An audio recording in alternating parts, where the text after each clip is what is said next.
This is a bit of a crash course guide for the differences between the TR4 Surrey top bulkhead and quarters at the top here and the TR4A bulkhead and quarters here.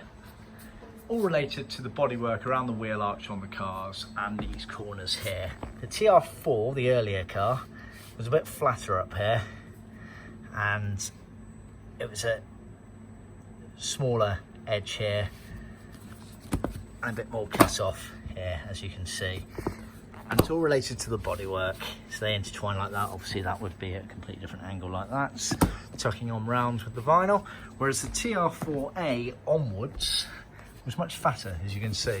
So if I overlay them,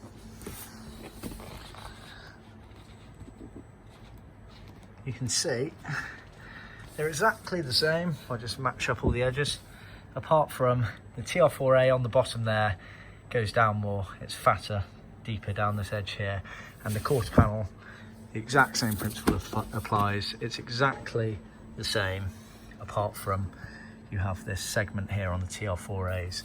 So just bear that in mind when coming to order. We've had it before, both on TR4s and TR4As, where the car has had some sort of change over the years, whether knowingly or unknowingly, and the wheel arch area on that car has changed as a result. And so you go buying a kit for whatever it is, TR4 or TR4A, not knowing that the change has happened on the back, or knowing a change has happened but not knowing the consequences of that to the panels, and therefore the panels may not fit as you desire.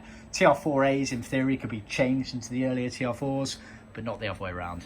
So just bear that in mind. Always best send us loads of photos beforehand and measurements if we need, just to make doubly sure we can guide you through the process. See our website for more details.